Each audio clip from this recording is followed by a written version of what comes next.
Good evening, ladies and menfolk. Welcome to episode 60 of Word Ninjas Live, our first Wednesday night episode. Hooray! Whee! We've already dealt with all sorts of tech shenanigans because Google Hangouts does not seem to like evenings. We're still trying to sort things out, but we're going to roll with it as we do. As a bit of a filler segment, since it's conveniently scheduled chronologically, we are going to talk about Brooklyn Book Festival, because most of us You were actually did there. it last weekend. Even I went, and I'm a recluse. Yeah, the stars magically aligned, and three of us managed to make it. So, Not me. yeah, we were going to kidnap you, but it was a little out of our way. It was kind of in the opposite direction.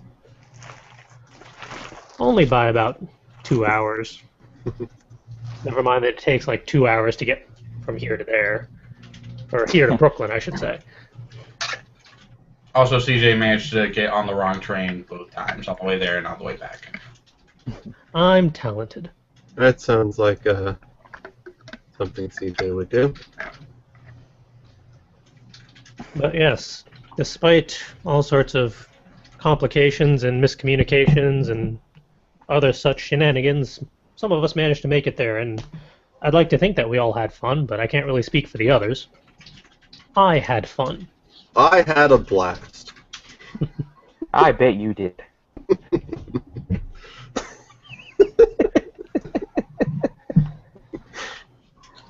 I suggest that we go through the highlights of Brooklyn Book Festival, what people thought of it, for better or worse, and if your stuff is conveniently not being taken by the police, we can do a book haul. Hopefully my apartment is not on fire. Okay, fire truck's going. We're good. Excellent. But yes, I have all my stuff here. I nominate Kelvin to go first then. Book haul or just thoughts? How All about the things. you can choose which one you do first? All right. I guess I'll start with thoughts. It was actually a pretty cool festival. One of which I had no idea existed until very recently, which is kind of sad because of the three of us, two of us don't actually live in the town that this event took place. Go figure. And the two of them knew about it, and I didn't. But I made up for that this past weekend, and it wasn't quite as overwhelming as Book Expo America, which is probably kind of a good thing. I feel like the fact that it was outdoors helped immensely. And the fact that the weather played nice, relatively. That too.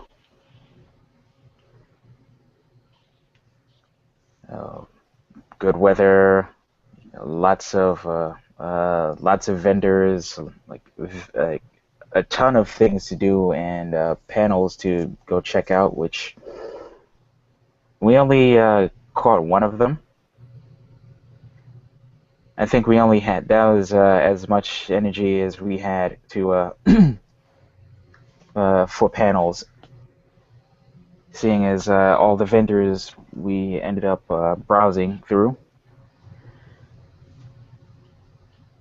And as with any good festival / convention that involves purchasing things, I set myself a good budget to buy things and blew through it within an hour and a half. But along the way, spending all of my money, I did meet quite a few really awesome authors, vendors, very various interesting people, very creative people too. I think like my two favorite were chatting with the author Dennis Gray. Oh, we have I a do new believe guest. we have a guest here. Hey, it worked. Yeah, here I am. Finally. Hooray. I'm sorry. I don't know what took so long. It kept not accepting my password.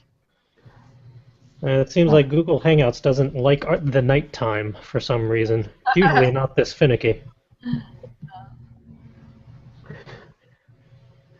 We were just doing a quick run-through of our thoughts on Brooklyn Book Festival because some of us were able to attend. Oh, how was it? We enjoyed it. We had a lot of Quite fun. a good time. Yeah. I think the National Coalition Against Censorship had a booth there. I think so. I think they were planning to be there. I don't remember offhand if we saw them, but yeah, like I was saying, the author Dennis Gray. It was a lot of fun talking to him about his books and talking about jazz as well.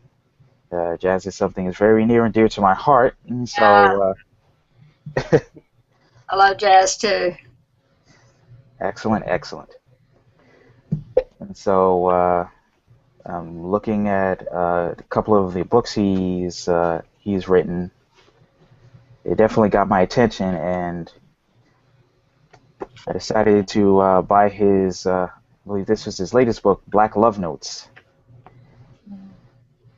And so it's set in the 1940s. It's about a jazz pianist, and I'll go over the synopsis real quick. Well, the first paragraph anyway. Mordecai Jefferson is a young, dynamic 1940s jazz musician who carries his piano on his back. He hears music every second of the day and enjoys playing for his lover and biggest fan in Waste City, Alabama, Dolores Bonet. To Mordecai, he and Dolores are like black love notes on a musical page. But all of that is about to change the day he hears a recording of up-and-coming Harlem jazz trumpeter Bunny Greensleeves. If he wants to make a name for himself, Mordecai needs to find a way out of Alabama into the jazz capital of the world. So I'm definitely looking forward to reading that one. That's great. Now that we actually have our special guest on, I'm going to give us the 15-minute time limit to do Brooklyn Book Festival, book haul, and observations. So at 7:30, we'll dive right into the interview. Okay. That way we don't have to start one segment, stop it, and shuffle things around like a bad deck of cards. Knowing me, I'd have all the cards on the ground within a couple of seconds anyway. Yeah. But continue, Calvin. All right. I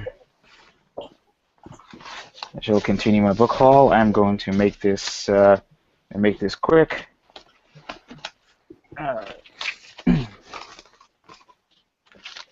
Well, quick-ish.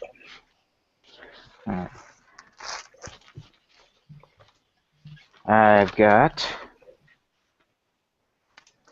A Vacation on the Island of Boyfriends by Stacy Beerline. We got this from the I believe this was the Elephant Rock table. Sounds about right. And they gave this one. They gave this one out. They were giving this one out, so hard to say no to a free book, you know. Mm-hmm. Let's see. We've got a couple of back issues of one story booklets, which are a series of excuse me, short stories of various genres. If you notice the symbol on this compilation here, this was the one that denoted humor. I actually went ahead and subscribed to them for a year. I think they were doing like a 10 for $10 deal for Ah, like 10 little pamphlets. So I'll be looking forward to flipping through those and sharing them on the podcast when I eventually get them. let's see. I also got What to Charge, Pricing Strategies for Freelancers and Consultants by Laurie Lewis. Seeing as how I am a freelance web designer, I figured this would be of great interest to me, especially seeing as how um, prices and things are always something that is, well, that's one of the most important things besides getting the work done itself. Oh, that's right. I also got Benny's Last Blast. This is another book by Dennis Gray. This was one of his short novels. He gave this to me along with Black Love Notes, and also, let's see, do I have the CD on me? Yes, I do. The spoken word version of Black Love Notes. This is an abridged version, the original version of Black Love Notes before he expanded on it, and it's set to various jazz tunes. I'm intrigued as to how that's going to sound. As am I, as am I.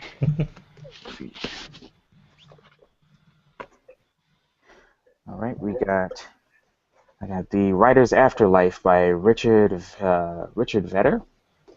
Vetter, sorry. I'm gonna read very quickly one of the author synopsises that one of the an author that read this book gave. It's an original, hilarious, and poignant tale of second chances, the role that fate plays in our lives, and the triumph of the creative spirit. Tom Chillo is a hero with heart. You will root for him as he reaches for the brass ring and learns to live life with gusto. Bravo.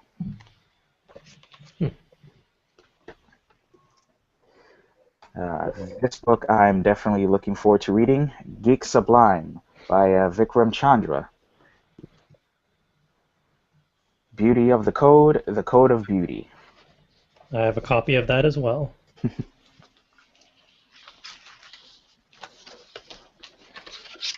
A mixture of coding and philosophy. One of those I'm well versed in.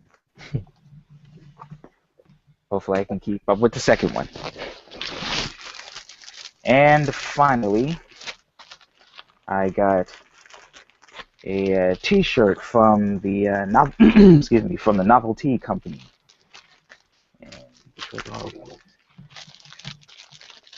Novelty is a company that makes literary-based T-shirts,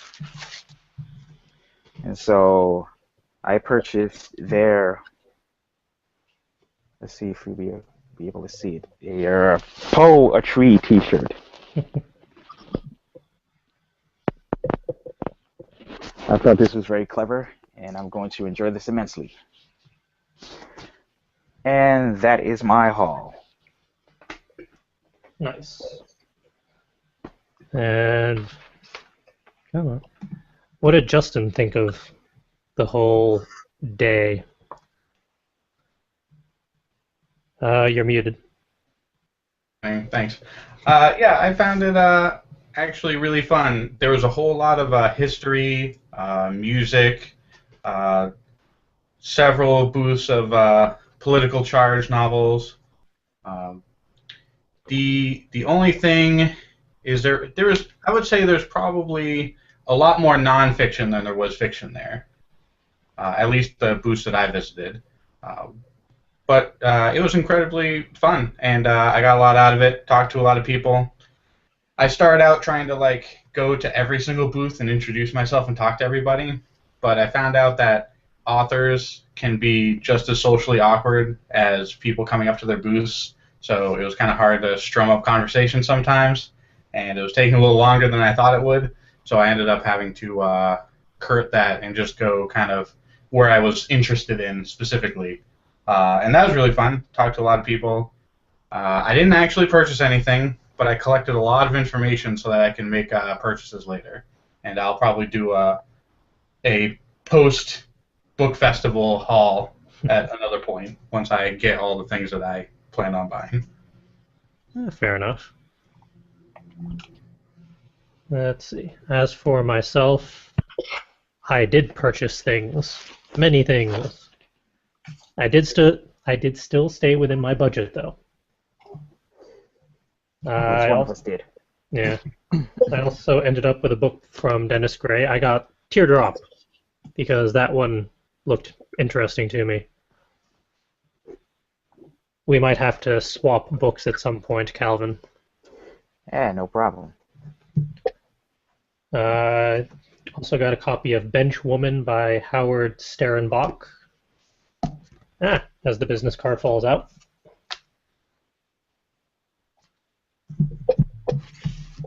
I also got Song of the Shank by Jeffrey Renard Allen, or Allen, because I have to go to Grey Wolf Press booth whenever I see them because they're very entertaining.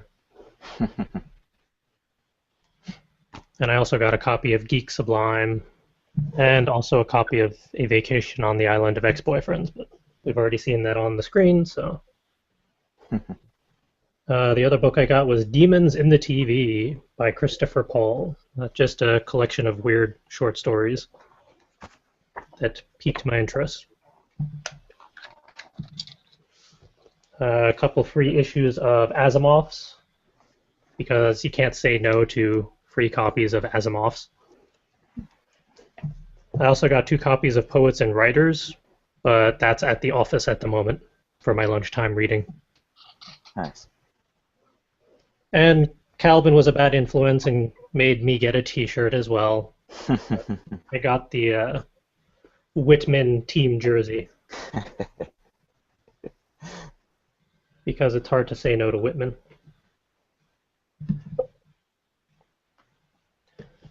But in regards to like just the overall experience, this is the second time I've made it to Brooklyn Book Festival. Let's get the right event. I thought this time was a lot more fun because the first time around I just went as an attendee. I didn't have a company. I didn't have a podcast. I just thought, ooh, this sounds interesting. Let's see what it's about. This time around I could actually talk to a lot of the authors and publishers and agents and industry people, and not quite as a peer, but a little bit more in the industry than I used to be. So I could kind of talk the talk a bit easier than I used to, which makes for a lot more interesting conversations. It is a bit of a shame that we didn't make it to many or any other panels, just the one, but it was nice that we could at least catch the one, which I thought was a very interesting one overall. And maybe next time around we'll be able to get all of the communications done beforehand so we can get some recordings done of some of the panels, or even get some photos of the event and maybe interview some people there. Get that up on the site for our viewers and listeners. Unfortunately, that didn't manage to happen this year, just to various complications and misunderstandings. But it happens. Overall, it was a great time, and I look forward to next year. As am I. Yeah, I'll definitely go again. And maybe next time around we can kidnap Will and Ed, even if they are 2 hours in the opposite direction. That would be fun. Well, that's what the not train good is for. Not so good for my bank account, but...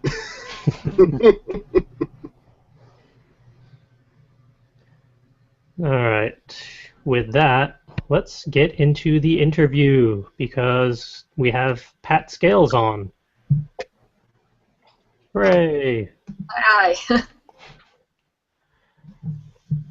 Now, you are a retired librarian or still active librarian? I'm a retired librarian. Yes. I spent 37 years with middle schoolers and high school kids. I retired from a high school for the arts, but most of my career was at a middle school. That must have been a lot of fun, but you must have had a lot of patience as well, I imagine. Well, you have to love 13-year-olds or you couldn't work with them. I actually love them. So they need somebody to love them. 13. But the literature available to them is just so fabulous compared to, what I grew up on. So it was fun to connect the books and the kids. Yeah, I can only imagine the differences even between now and when I was in high school, just the options available to them. Yeah, it's huge, and of course we probably have far more censorship problems now than we did certainly than in my day. I never heard about censorship. It may have gone on, and we just didn't know it. But we hear about a lot now, and actually, there's a big case going on in Texas right now, and some parents, two mothers, are actually trying to mobilize the community in support of the books. So that's when it's great. It's when people will act in such a proactive way. So we're pulling for them. Yeah, it's good to hear when parents are actually pulling for the books, not against them. Yeah, well, the way I got involved in intellectual freedom in the first place was way back in the early 80s. I started a parent literature group at a middle school, and it never dawned on me that they might question a book, which they never did, and I didn't start the group to promote intellectual freedom. I started it because I thought it would be a good idea for parents and kids to have a book to engage in conversation about, because I had remembered so much from my own childhood. That was the connection my dad and I had. He was a great reader, and he would just read and hand me what he was reading, and we would talk about him. And that's the kind of culture I wanted to create in the middle school where I was. And the next thing I knew, someone asked me to write an article about the program, which I did, and Judy Bloom discovered it, and the article, and asked me if my program could be a prototype for the kids fund that she was setting up at the time. So I kind of crossed this nation talking about parent literature groups, and as a result, we never had a question. And I think parents fear the unknown, and once you open up and just talk about the issues, that they, for the most part, will accept it. I can remember a couple of parents not wanting their kids, maybe in the group, would express that they didn't want their kids reading a certain thing, but when they would, another parent or parents would speak up and say, but I want my kids to read it. And that's what it's all about, is making those choices, but not telling someone else what they can't read. And so we never had a censorship problem in my school, ever, while I was there. There was one question over a novel being taught in a classroom, but we got that solved really quickly. It never went further than, but that was a teaching. It was not anything in the library. Yeah, I know for me, we never really had censored or banned books. It was more parents were complaining, my son has already read this book 3 times in the last 3 years. Why does he have to read it for class again? Yeah. Mm-hmm. But yeah, we do deal a lot with books being taught in the classroom, but we also deal with a lot being challenged in libraries. And this is we've been celebrating Banned Books Week now for 32 years. And since we've been tracking challenges, we can see the trends. And honestly, for the most part, the trends are the same: violence, profanity, sex. And what we've seen in recent years, of course, is homosexual themed books, or people complaining about those. And I think with all the same-sex marriage issues coming up, that's increased there. One book that had a very volatile case in the past year is a simple little picture book called The Family Book. And it's just really teaching tolerance. You know, some families are black, some families are white, some families have grandmothers, some, you know, or whatever. And this one page, it says some families have a mother and a father, some families have two mothers or two fathers.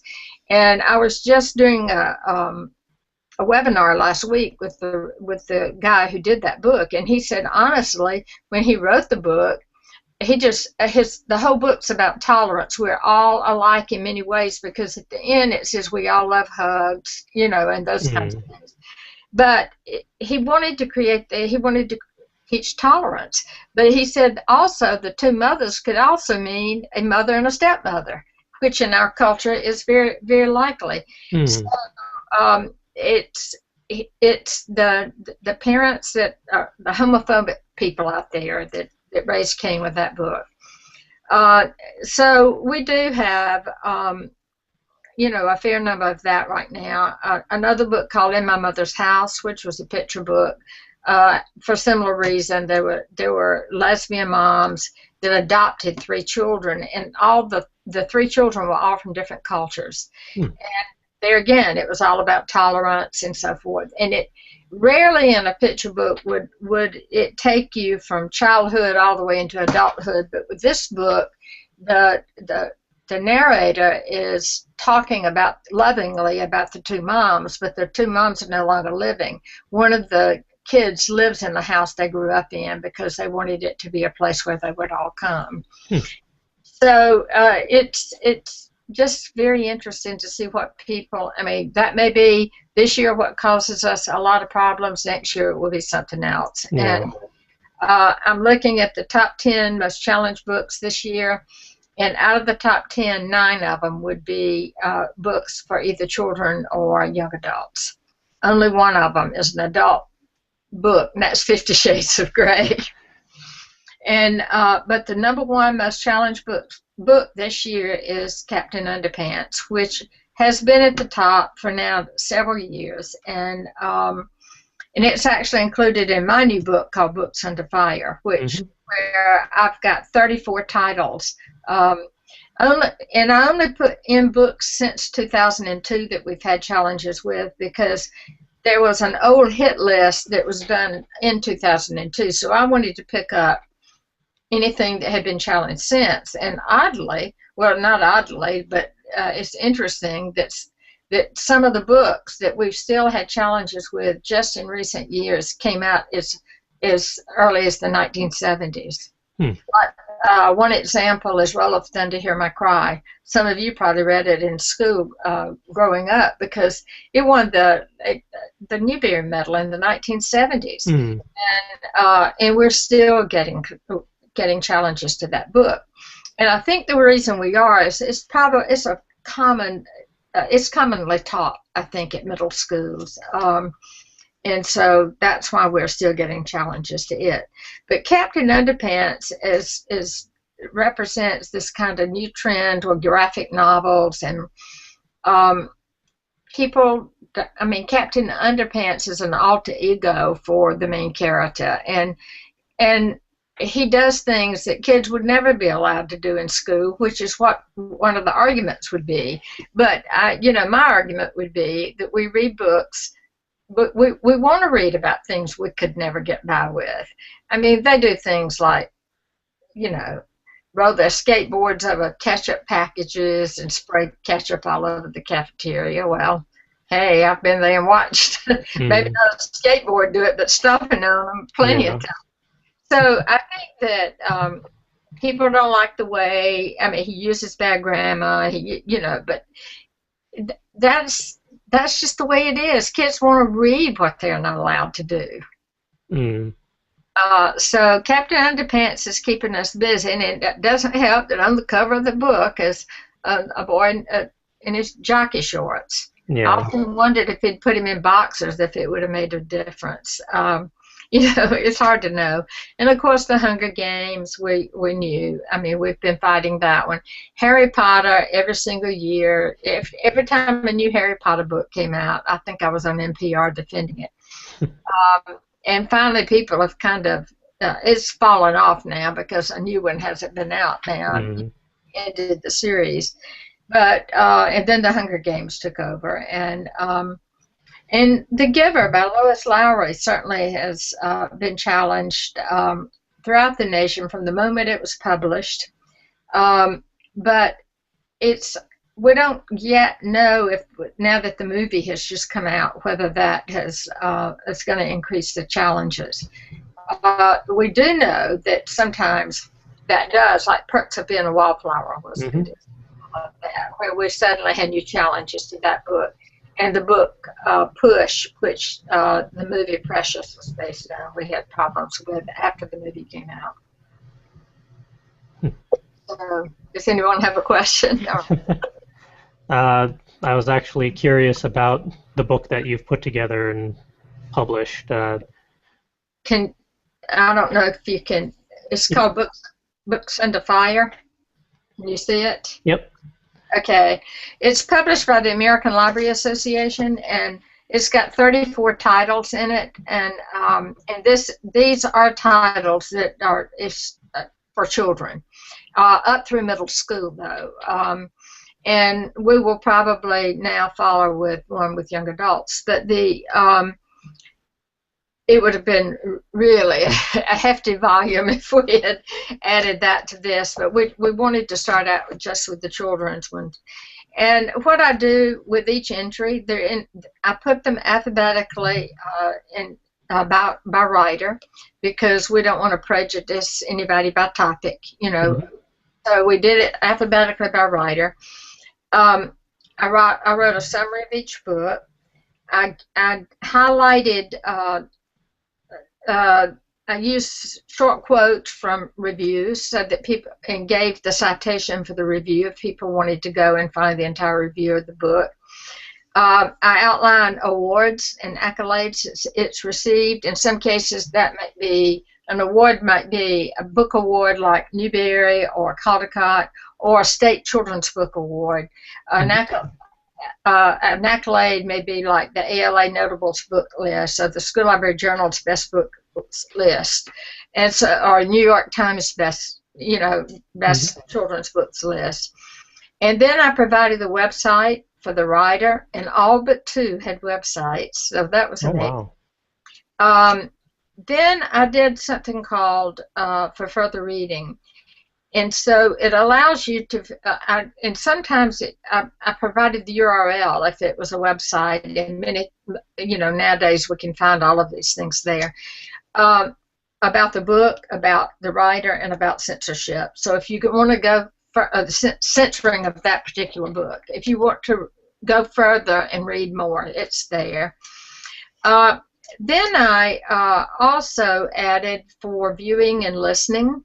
And because there were an amazing number of YouTube videos of some of these writers actually talking about their books.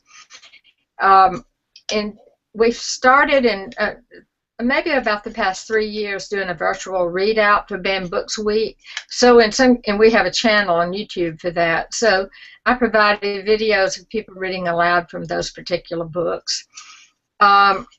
Then I did something, and this goes back to my work with parents, and because I feel strongly that if readers, whether they're young or whether they're older, if they look at a book as a whole, they're not as likely to judge it, kids are quite capable of focusing in on the real themes.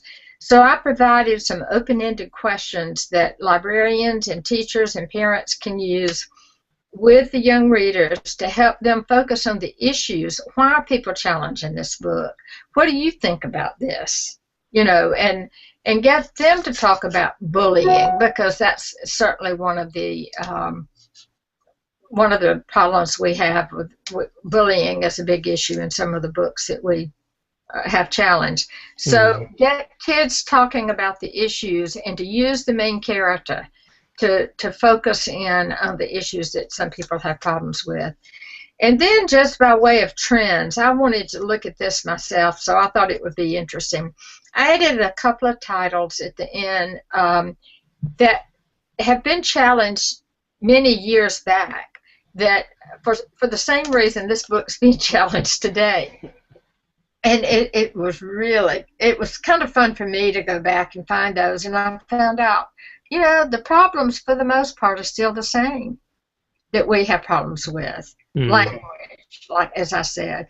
And then every time we have another mass shooting in this country or whatever, we suddenly get people wanting to challenge books that deal with violence. And so I wanted to provide those links to other books that have been challenged for similar reasons. So that's in there for every single book. I've just outlined the whole entry for each book. Then I did some appendices where I thought it would be interesting for people to see classics that have been challenged and why, like Alice in Wonderland and The Wizard of Oz, and that represents, hopefully, most people's childhood. You've grown up on these. Then I also provided a list of the Newbery books that have been challenged and why, and the Newbery Honor books, and the same with Caldecott. I also provided a bibliography of books for kids that will help them understand free speech rights. And it's got fiction and nonfiction that's in the bibliography. And then I provided another bibliography of books for professionals that would help them focus on these rights. So that's the book in essence. Sounds like you covered everything. It was fun to work on. I mean, along about toward the end, I was going to, up half till about 2 or 3 every morning, but, it got done. So we're thrilled it's out for Banned Books Week. How long did it take you to put the whole book together from I want to put this together all the way to it's published? Well, I mean, I took a little break in there. So I started it really a year ago last December, but our editor retired. And so it took him about, 6 months to find another editor. So I kind of just rested on my laurels because I thought, well, what if a new editor doesn't like this format I've come up with? All this work. So I kind of just waited. And all of a sudden, last December, I got this email from this new editor that says, where's the manuscript? So I had to get myself in gear. And so that, I did it to myself because, I've known that we would be working on this for a couple of years, but I didn't finish it until March. So, and they did a quick turnaround with it because they really wanted it out for Banned Books Week. So, anyway, it's maybe the next one won't be quite like that. And I was lucky that I could log in, to some of the databases at a public library to get some of the articles I needed, and I could do that from home at any hour. So that was very helpful. And it was working on it a little while to decide the exact format I wanted. And this book is targeted primarily for librarians or the general public? I would say anybody that cares about kids' books, teachers, librarians, parents, anyone that's doing book clubs with kids. It might be a mother-daughter, father-son, father-daughter, mother-son book clubs, which we have a lot of that going on in this nation. And I would think that it would be very helpful for them as well. It can be purchased just by going to the on the American Library Association store. You can just log in there. And I think that Barnes & Noble and Amazon has it already. I did a quick little Google on it and found it, but so I think you can get it, and some bookstores will have it. I'm doing an event tomorrow locally, and then another one in North Carolina next week. Nice. And they have it in their window. Someone posted it on Facebook. That's how I knew it was in the window up there. So hopefully, if nothing else, people could ask their public libraries to buy it so that they could, check it out and use it with their kids. And I just urge people that if you hear of a challenge, to let us know at the Office of Intellectual Freedom at ALA, because we do actually keep a database of challenges. If people want the challenges to remain anonymous, we recognize that, and we keep it private if that's what they want. The way I dealt with it in the book is I would just say, this book was number 4 on our most challenge list in this particular year, and I would spell out the challenges we knew, the details about. The ones that wanted to remain anonymous, I reported them, but I just said that the institutions have asked to remain anonymous. Sometimes it's because librarians are frightened by their boards, or teachers are frightened by their principals, or librarians by principals and superintendents. So they may ask our help, but they don't want it, publicized, and we're going to honor that privacy if that's what they want. But we do like to know where they are, because we can track it and know how to help others. Sometimes the office is even very good about putting people in touch with one another, like someone that's having a challenge in one state, and we know of another case in another state. We can connect them, and it helps a lot. But I just urge everyone to be open and honest with kids, respect their intelligence. They're smart human beings that have free speech rights, and so many people feel that in schools they don't, but they do. And that has been proven by the courts. Yeah, children are a lot more intelligent than most of us give them credit for. That's exactly right, and they know how to express it. They can, but knowing keeps them safer than not knowing. But unfortunately, we have a culture in this nation with some people that think not knowing keeps them safe.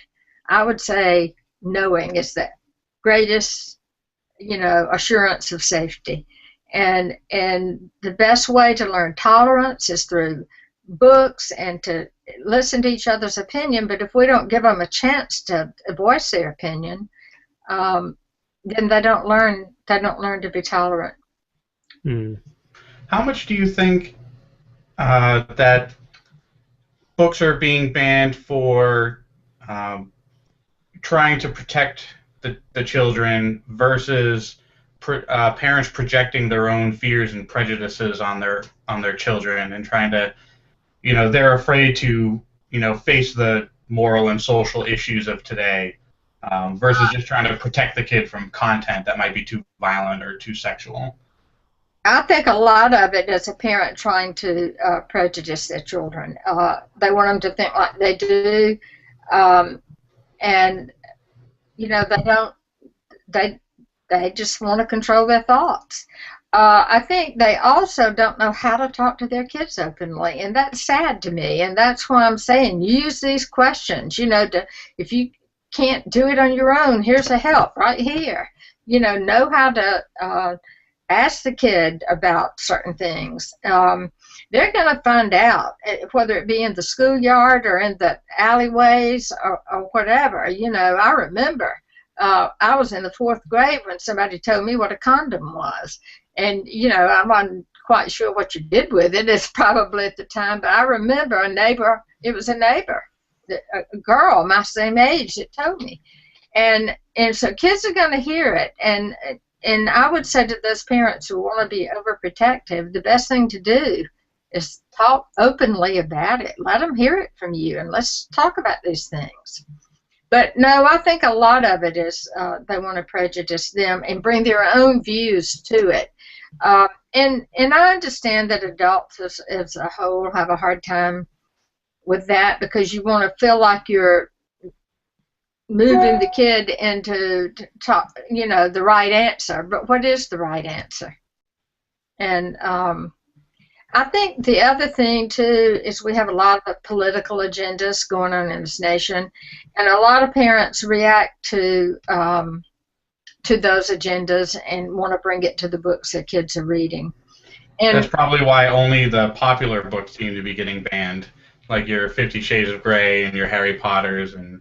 Mm-hmm. And not, because I'm sure there's many, many, many worse books that your kid is probably picking up and reading that you have no idea about, that you don't ban because it's not in the current, social zeitgeist. Yeah.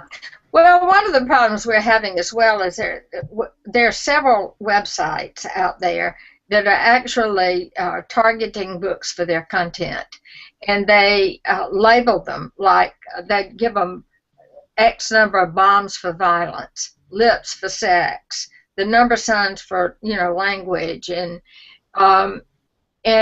there are two sites doing that we know of, and another one that's ranking them based on using a graph, like 1 through 6 for profanity or whatever. But if you read some of what they're doing, it's really, I mean, if it wasn't so sad and scary, it would be comical, because like there's this fabulous book called Heart of a Shepherd, and it's set in Montana, I think, on a ranch, and the boy's father's in Iraq, and the boy is left, to help out on the ranch, and one of the sheep has a lamb. Well, this one site gave them like 3 lips for sex because a lamb was born to the sheep.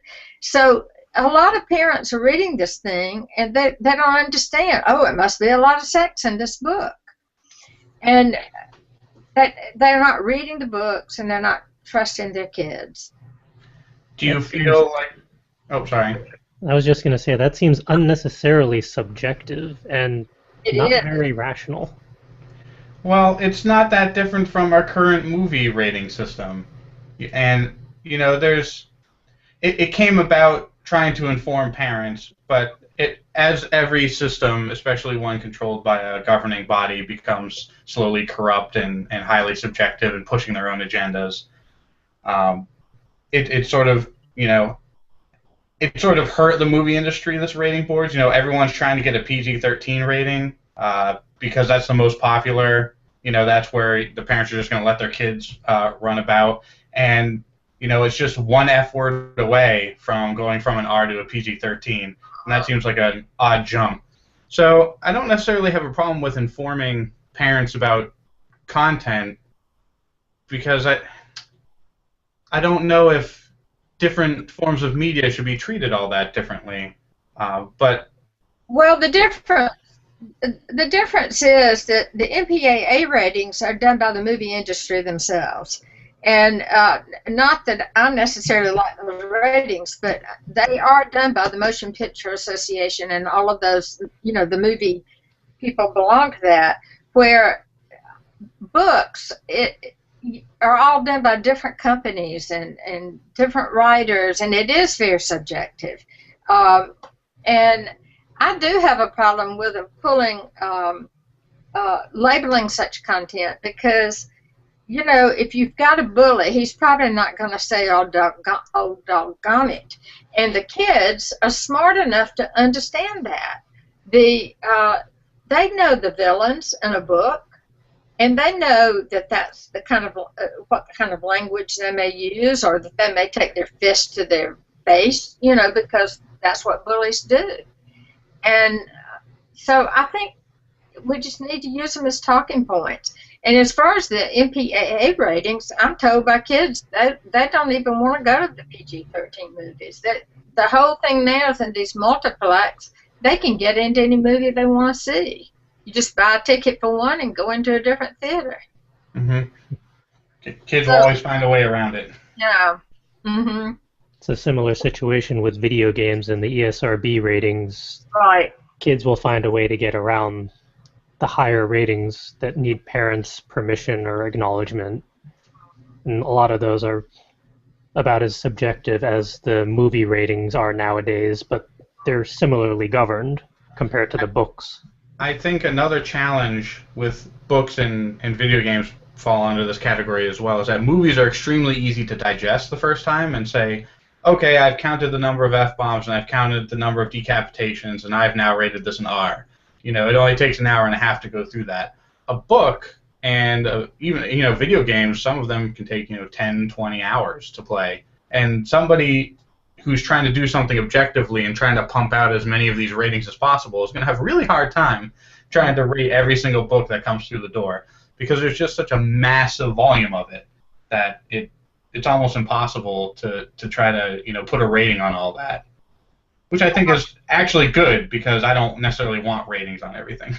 Well, and we have professional reviewers. We have all kinds of review journals for books, also for video games.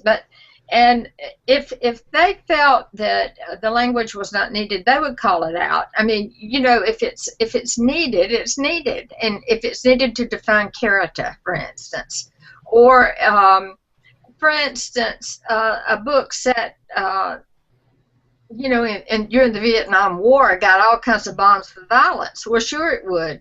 A war is violent. Right, context.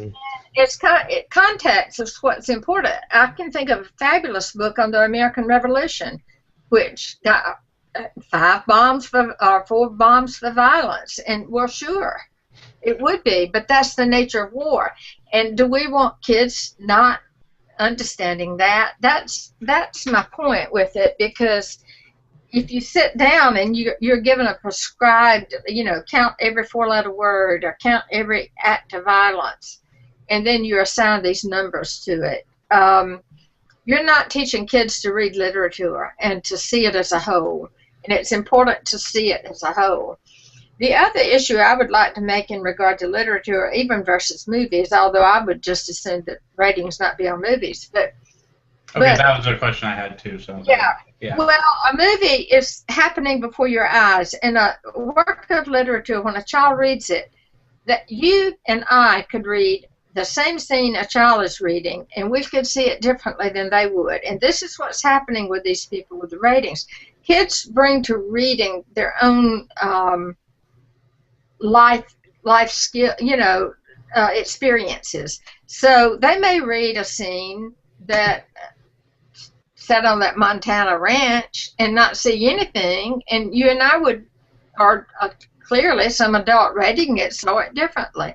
There's not even an act of sex in it between the animals. It's just a lamb is born and it got lips for sex. So that's how ridiculous it gets. And so the people that are actually doing these reviews are not really reviewers. They're not children's lit people. They, for the most part, have not even worked with kids. And I have very careful at some of the bios, and it's just nothing there. And so I think I think kids are smarter than we are about a lot of things. And I can tell you without a shadow of a doubt that kids will not read the same thing into scenes that you and I would, because we have more life experience. Maybe that's subconsciously our fears and why we don't want them to read certain books, because we see certain things into it because we've experienced more, and we're afraid that they're going to inadvertently perceive the same things, even if they necessarily won't, or most likely won't, because they're a little more innocent, or they don't have some of the jaded or slanted views that adults have.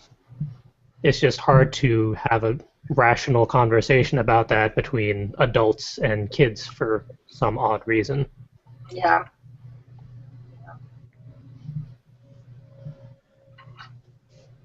I don't know if there's been a proper scientific study done on this, but there's lots of examples out there where adults look at something that's controversial or they deem controversial and they see something horrible in it. Like back when metal music was gaining popularity, and oh, this song is about the devil, blah de blah. Meanwhile, that wasn't the intended reason behind that song. The lyrics were not intended for that. If someone wants to perceive something bad, it's easier to read between the lines whatever you want to see or what you want to believe compared to what's actually there.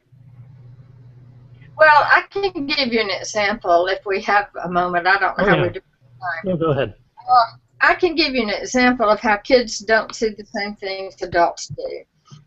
In the 1970s, a picture book came out, and some of you're all so much younger than I am. You might remember it, Sylvester and the Magic Pebble, and it won the Caldecott Medal in the late 1970s, I think.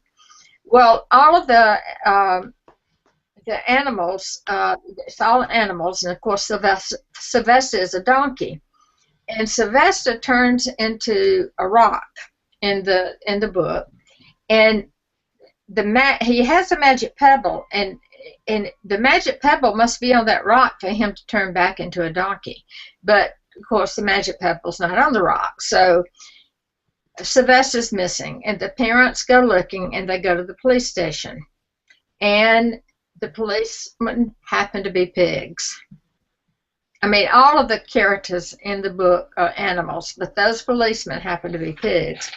Well, the year that book came out, all heck broke loose because it was at a time when, there were so many protests and marches in this country and police brutality, and police were being called pigs.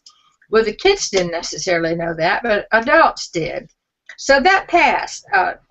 Years later, nobody even thought about the pig policeman anymore.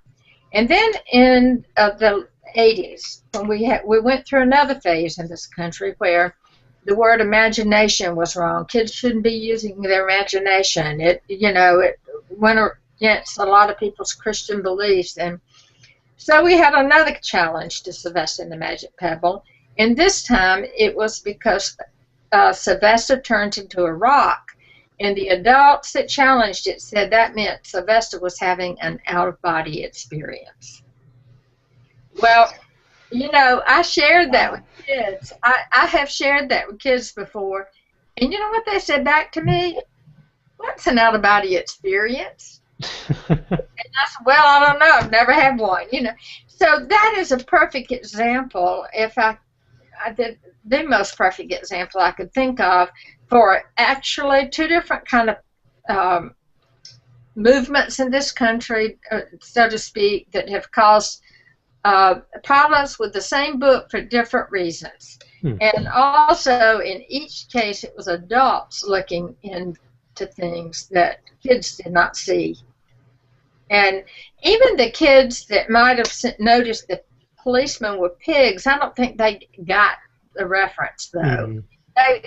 You could say, "What did you notice? What animal the policemen are?" And they might say pigs, but they didn't get the reference.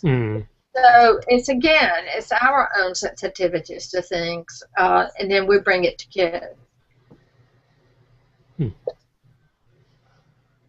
Now I kind of want to read that book just to see why they tried to interpret it that way. Well, you should get it and read it. It's very much out there. It was a Caldecott winner for its illustrations. So, we never know where people are coming from. And now with the internet, I mean, it's both our friend and our foe. We can track things a lot better, but also people are going to these sites and coming up with a list of books that somebody else is saying kids shouldn't read, and they just repost them, and they never read them themselves. And, the sites come and go, and we kind of try as much as we can to keep up with some of these sites so that we can see what they're saying. And in one case, I noted there was a group in Virginia called Parents Against Bad Books in Schools, and they're kind of not very active now, but the website's still up there, but nothing's changed on it in a very long time, so I think people have just lost interest. But for a while, the same list of books that they would put up was showing up on other websites, and they had the identical misspelled words. There's a fabulous book that was actually, we won a censorship, court case on this, Annie on My Mind, in Kansas back in the 90s. And the writer was Nancy Gordon, and on all of these websites, they had her listed as Nancy Gordon. On all of not the ones that are labeling, but other websites that were like Cabas and some of the others. And so they were just cutting and pasting, from one another's websites. And so, those have given us problems locally throughout the nation. But it's just what we just have to deal with now. And it keeps us busy. it's not dissimilar to calling somebody a witch and then everyone else is suddenly convinced that they're a witch just That's because right. this one person said. I know sometimes I think we're back in the days of the Salem witch trials. I do want to make the point that parents do have the right to choose for their own child, but they don't have a right to choose for someone else's child. And and I can remember way back when Judy Blume's "Are You There, God, It's Me, Margaret" first came out, and I had this 6th grade girl that constantly, every time a kid would ask me for the book, and that book, I had about 10 hardback copies of that book. It was just circulating like you wouldn't believe. And every time a girl would ask for the book, there was this one kid in the class that would say, "My mom doesn't want me to read that book." Finally, I turned to her one day in front of the other child, and I said, "That is fine. You know, that is between you and your mom. That is your choice or her choice. But Amy's mother wants her to read it." And I never had any more problems. And that, to me, is a lesson in intellectual freedom. Yes, you do have the right to reject. Intellectual freedom is about rejecting as much as it is about, accepting. And so what one person's mom wants them to read, somebody else's may not. And that's between the parent and child. I was surprisingly... I said libraries need to be open, though, so that libraries need to have a wide range of materials because so that we can satisfy all these families. Right. I think one thing that's a huge taboo subject in this country is talking about parenting and foisting, parental rules and trying to figure out, what's good for kids these days. And there's a lot of, problems that happen because of bad parenting. And as a society, I feel like we're really afraid to even approach that subject and talk about parenting.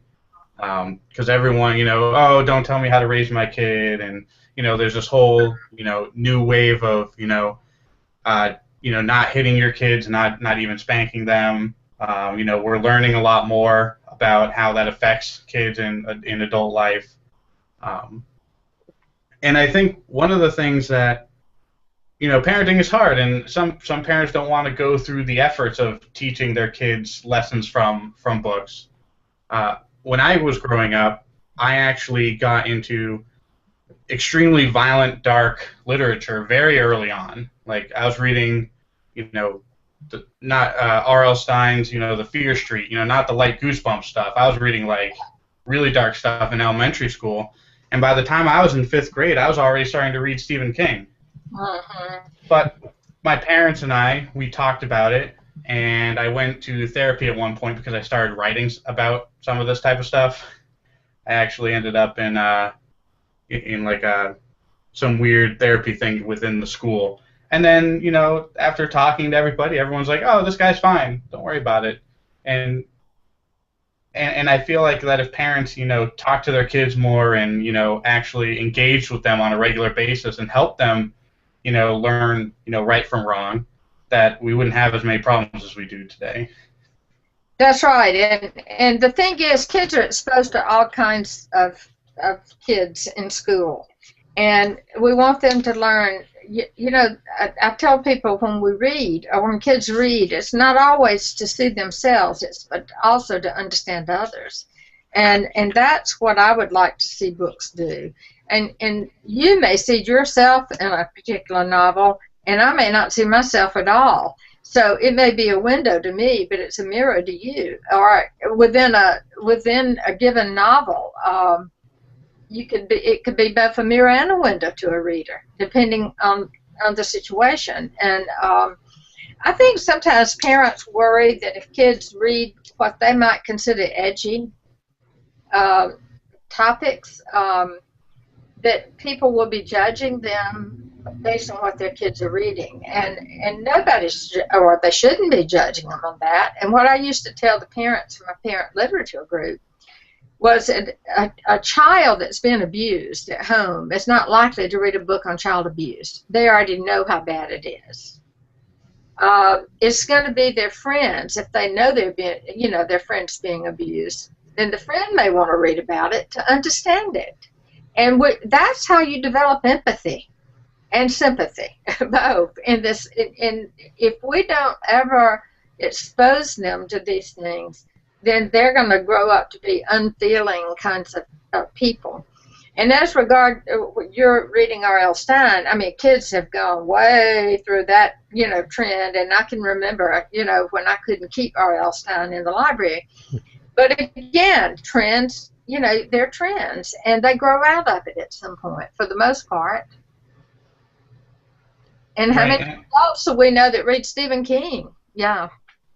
Yeah, I always had a fascination and an interest in, darker subjects and how people deal with those subjects emotionally, and that was what always gripped me, and bringing me back to some of the more psychological horror, more than just, big scary guy cutting people up. I was more interested in the psychological horror to try to get and understand my own empathy and other people's empathy, and how, how people's emotions play off each other during extremely stressful situations, and that was something that I was trying to learn, and that was my way of exposing myself to those situations in a safe way. Mm-hmm. Yeah. I went through a similar route through school, but I went through the fantasy route. Oh, So rather than going the scary or psychological, I went through the what if or beyond the normal type of books and mindset, and I got through the same types of issues of, oh, he's not really paying attention to the real world stuff, or whenever he has to write a story, it's not realistic. Well, you give me a story and you ask me to write a what if scenario, why do I need to do it in real life? Right. Mm-hmm. But I understand real versus fantasy perfectly fine. I may make fun of it from time to time, actually more often than not. But right, and I always knew the difference between reality and what I was consuming in literature. And I knew that it was a big deal, and that death was a big deal, and, murder and sex and violence and all of that. And even at the age of, 12 or 13, when I was really getting exposed to this stuff, I knew that I wasn't interested in participating in any of these, acts. And it was purely for educational purposes, and I could distance myself from that. Mm-hmm.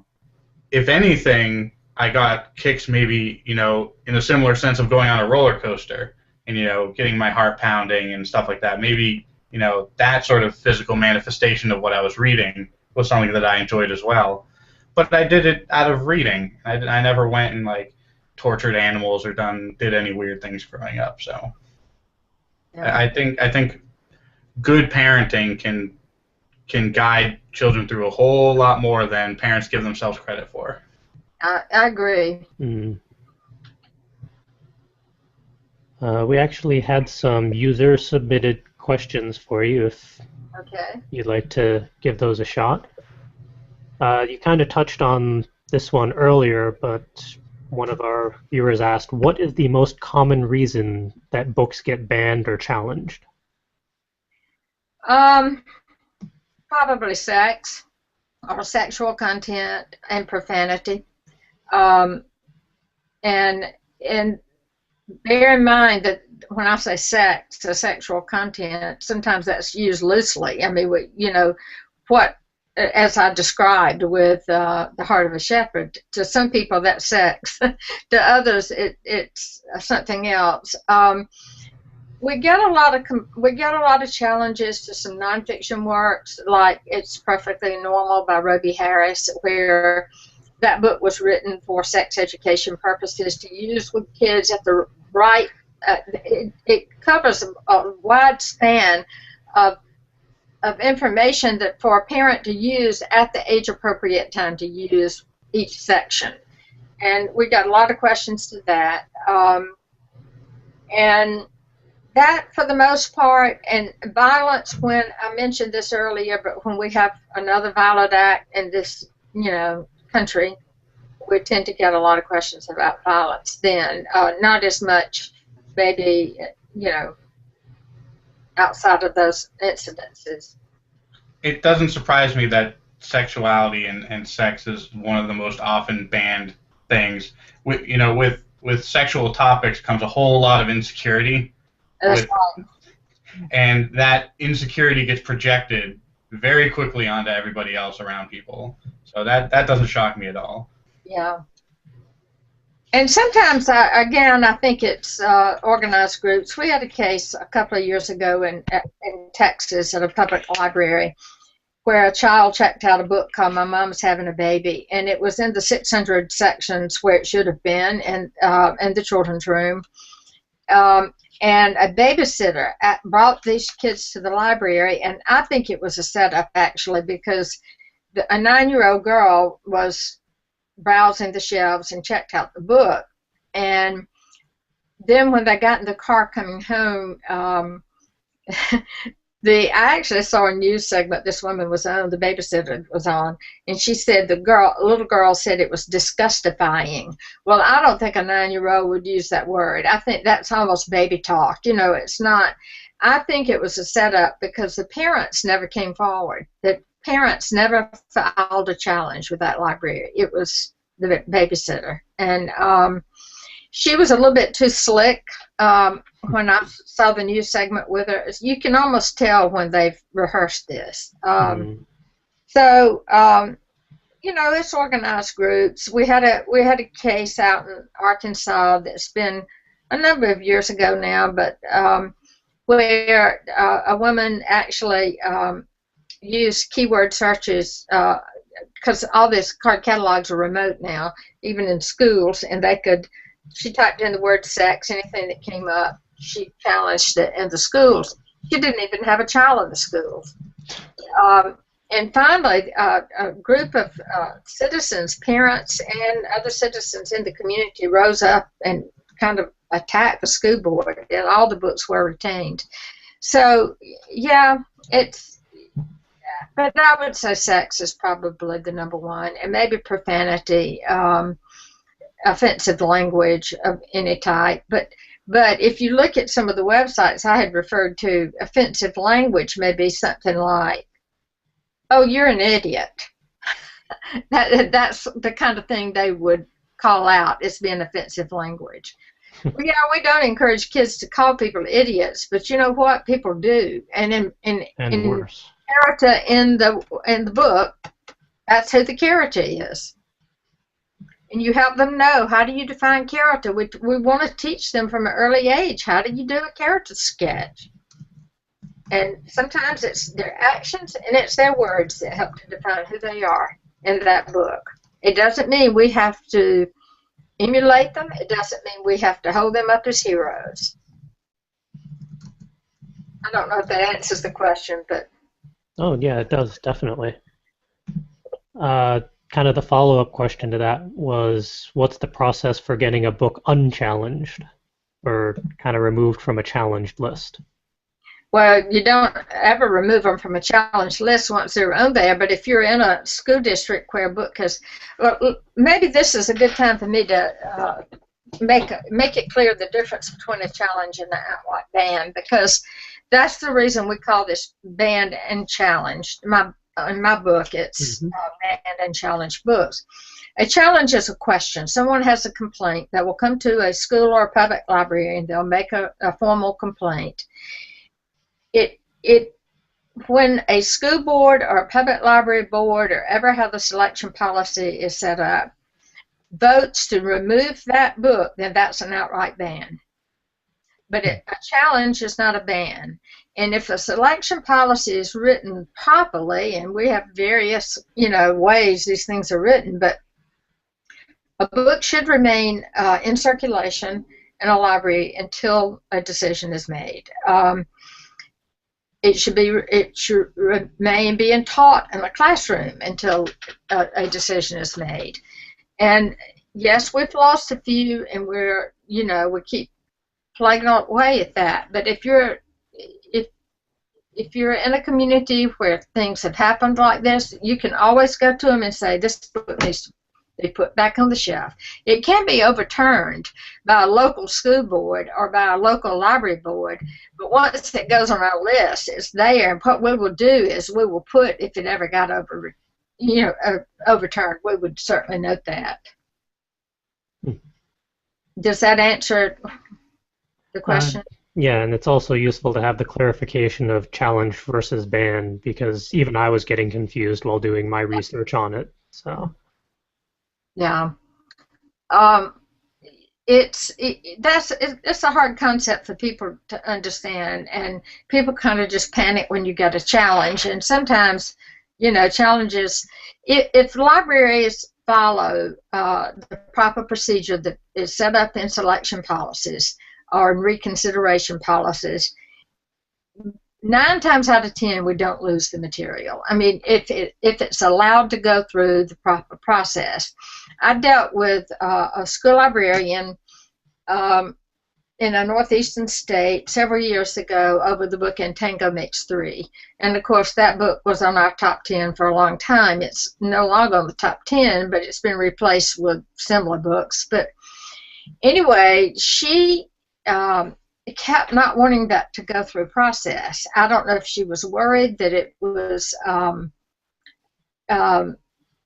she would not win the case. It actually occurred in Massachusetts, of all places, because weren't they one of the first states to legalize gay marriage? But anyway, she finally let it go to process. I kept saying, tell the person they have to fill out a form. There is a form you have to complete.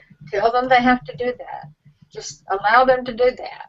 And then let the process, that's why you have a process.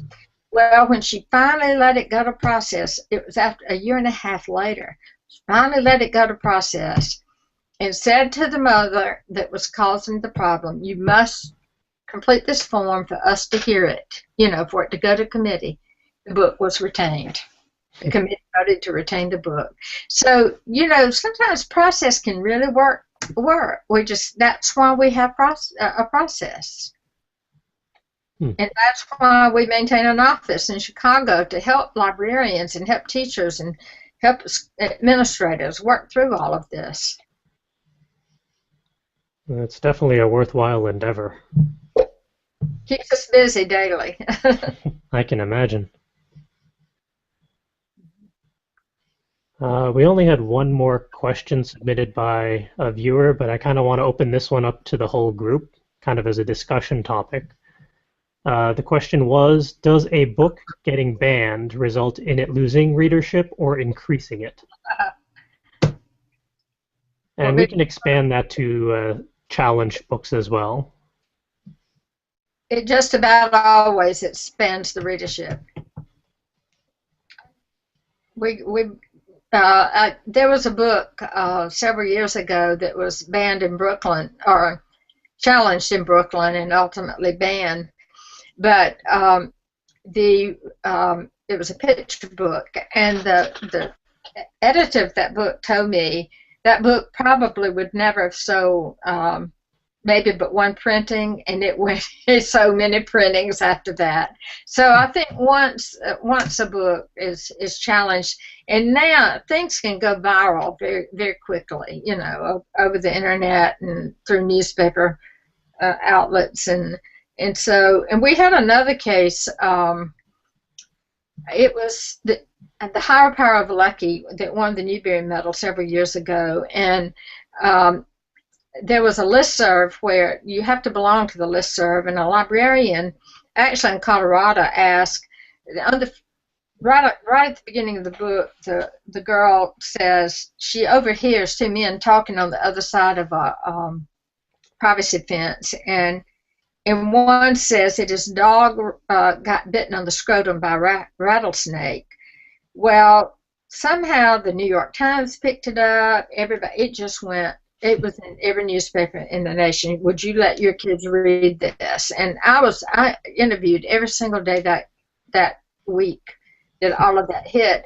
And finally, on the last day, I mean, I can tell you kids read that book like you wouldn't believe. And the last thing I did that week was an interview with NPR out in California, and the writer was there. She's from California, and she was in the studio, and there was a little girl that came on,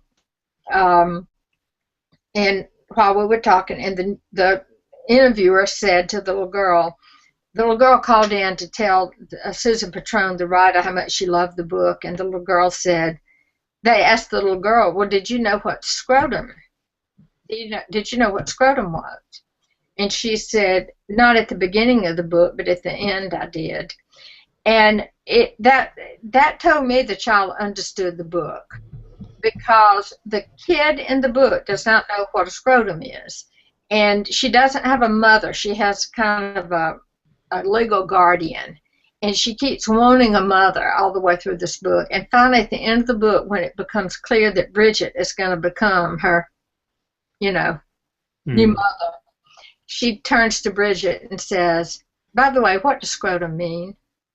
And so it's kind of a journey from not having anyone you could talk to and ask those questions of, to all of a sudden having someone at the end. So what it proved at the end is, hey, you can be my mother, and you can answer those questions. And the little girl on the interview just was very matter-of-fact about it. And so it was the adults raising Cain about this. It wasn't, the kids were reading the book and not even laughing. They didn't even, they just took it for what it is. We teach the anatomy in school, or we should be. Hopefully we still are. Yeah, hopefully we are. Yeah, I feel like half the time I read a controversial book, it's mostly to see what's all the fuss about. Is it really as horrifying as the media is making it out to be? And so far, any book I've read in that scenario, I don't see what the fuss is about. Well, and it's human nature to want to read what somebody is telling you should be reading, right? I mean, it's like wanting to go to a movie that somebody says is restricted. Every generation has their book that somebody's going to tell you. When I was in high school, it was Peyton Place, and that dates me. But we were all passing it around dog-eared. And, Yeah, I remember growing up the Anarchist's Cookbook, which yes. I'm not sure was ever actually published as a legitimate novel. I think it was more of at least at the time when I was growing up, it was more circulated on the early days of the internet and circulated, person to person, and everyone had a copy of it because it was cool to have a copy of it, but no one had any intention of doing anything in that book. It was all very trivial stuff that most of us knew anyways, like, oh, how do you make a bomb? Okay, you put some chemicals together, whatever. And we were shooting off fireworks into each other's faces, long before that book came out. So, yeah, and I didn't, really care about the book all that much until it was legitimately banned in several places. And I'm like, all right, what's the big deal? And then I read it, and I'm like, all right, I guess I don't care that much. So, yeah, banning a book can definitely legitimize it for a wider audience. Yeah. I will admit to obtaining my copy of that through IRC back when that was a thing. And most of my reaction was, I can see how this would end badly, but who's really going to bother doing all of this? But that was back when I was a little more young and naive. The topic reminds me of one of those episodes of South Park where I think they hit the nail on the head. They gave them all, it was right after Catcher in the Rye came off the banned books list, and it had all the kids read it, and when the kids were like, this was banned? Well, now we gotta read it to see why. And even Eric Cartman, who hates doing reading and schoolwork, read cover to cover on the book to see what was so controversial about it. And in the end, they were all pissed off because it was nothing. It's like, oh, we're just a couple swears. Whatever. No big deal. Why was this banned? But because it had been banned, they all wanted to read it. I can tell you a very funny Catcher in the Rye story if you want to end on a really funny note. Yeah, by all means. When I first moved here, a friend was telling me that several years back, there was a group in town that wanted to, trying to ban a number of books, Catcher in the Rye being one of them. And so they wanted the newspaper to list all of the reasons why, like pull passages out and literally put it in the newspaper. They wouldn't do that, but what they did is, for an example of this, look on page whatever. So on Catcher in the Rye, it said, for an example of oral sex, look on page, I don't remember the page, 16 or something, Catcher in the Rye. And so this friend of mine, who was an English professor, said he couldn't remember oral sex in that book. So he ran to get his copy of Catcher in the Rye and turned to that page, and the passage read, "Kiss my ass." And that was oral sex to these people. So that's how ridiculous, That's beyond disconcerting if that's their perspective on that. But, this was probably late 60s, early 1970s. But it's, I used to I've told this story to a publisher in New York and to a guy that used to always make me stand up at all the cocktail parties and tell that story because he thought it was so funny. And it is, but that's how ridiculous. It's how people read into these things. And Catcher in the Rye is still a beloved book today. And well, I am one of those atrocious people that has read it several times, mainly for school, but I don't care for it. I don't think it's that impressive, but I don't want it banned. I don't want it challenged. I just groundbreaking book. Yeah, it was definitely groundbreaking. I appreciate it for the style and what it does, but don't make me read it again.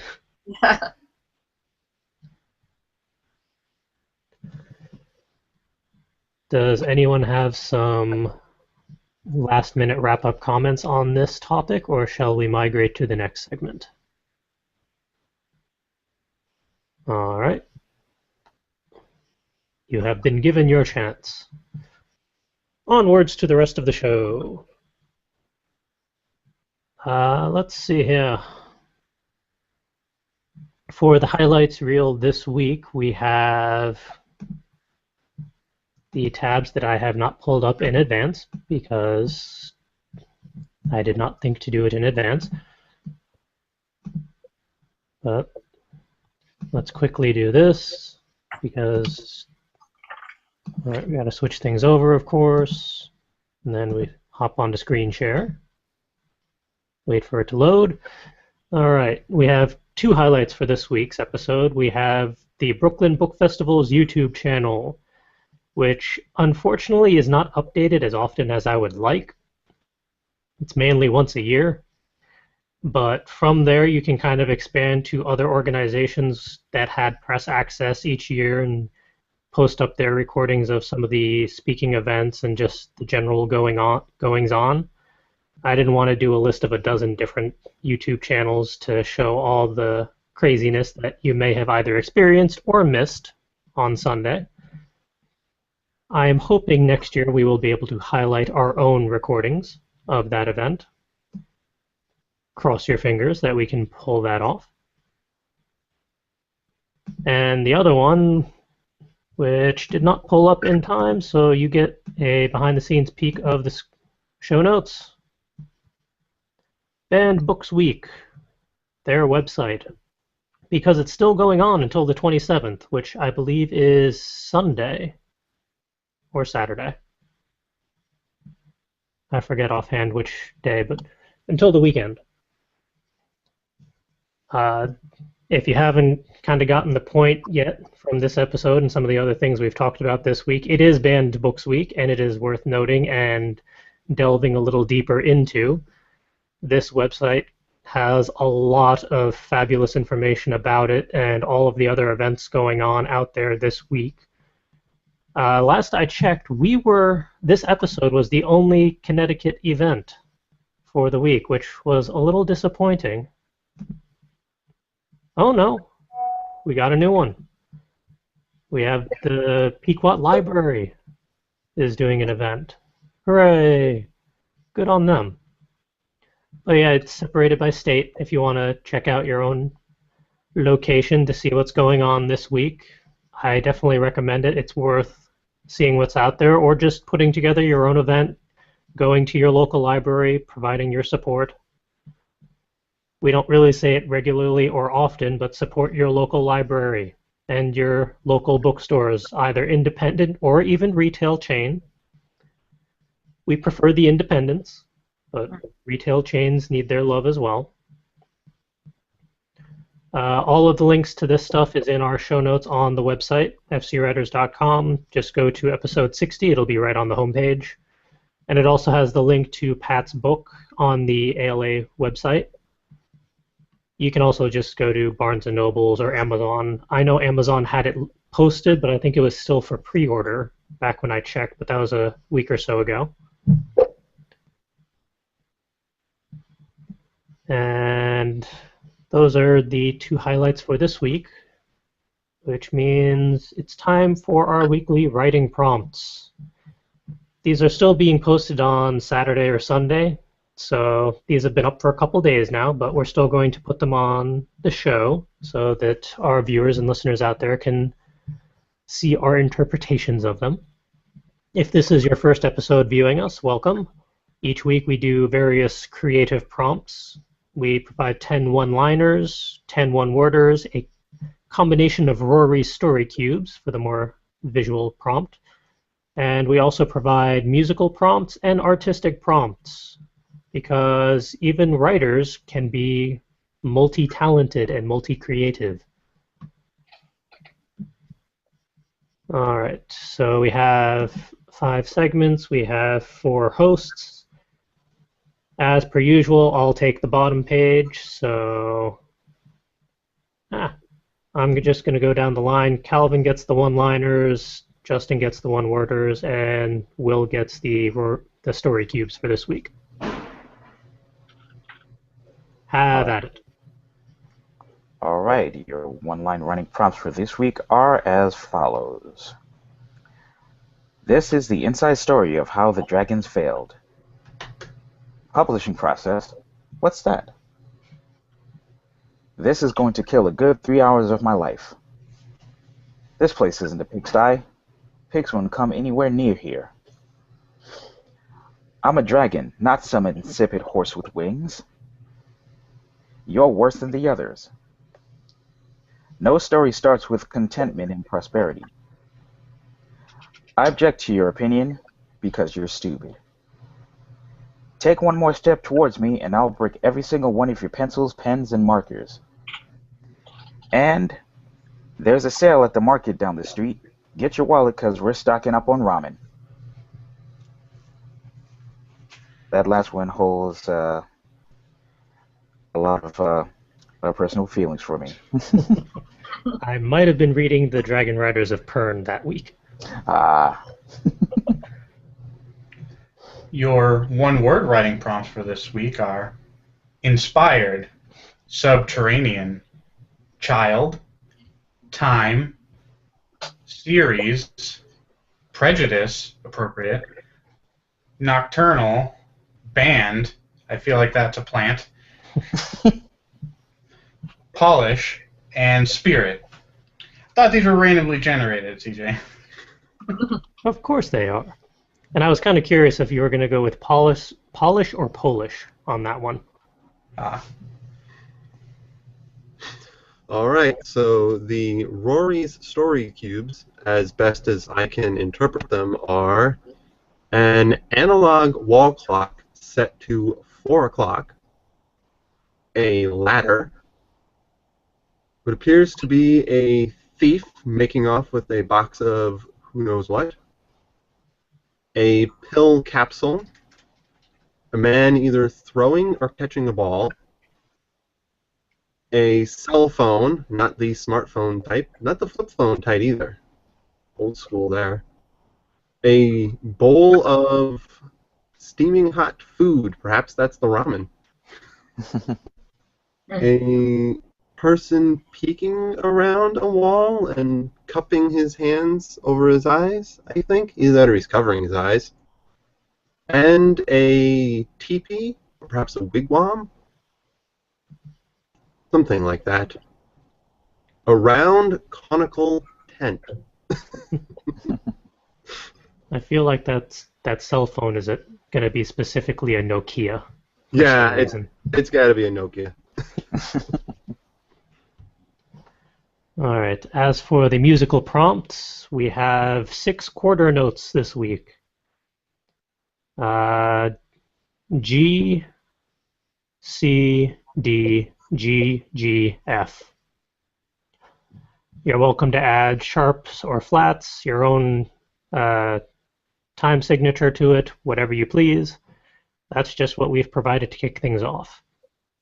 And as for the artistic prompt for this week, it is a cryptid beauty pageant. And for those not familiar with that particular term, a cryptid is something like the Loch Ness Monster or Bigfoot or mythological creatures that we can or cannot necessarily prove their existence of at the moment. And those are your creative prompts for this week. As always, if you happen to utilize any of these prompts and create your own piece, we would love to read, listen, or see it. You can send us a copy via our email address or just like the URL where we can check it out. Our email address is wordninja@fcwriters.com, conveniently posted at the bottom of each page of writing prompts. And we do enjoy reading any submission out on a future episode of the live stream.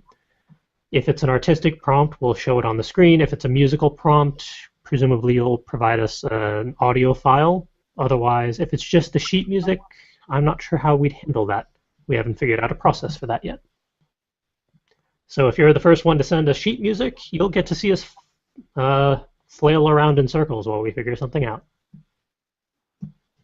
And take myself off of screen share. That way you don't see the show notes, so I can see what's next.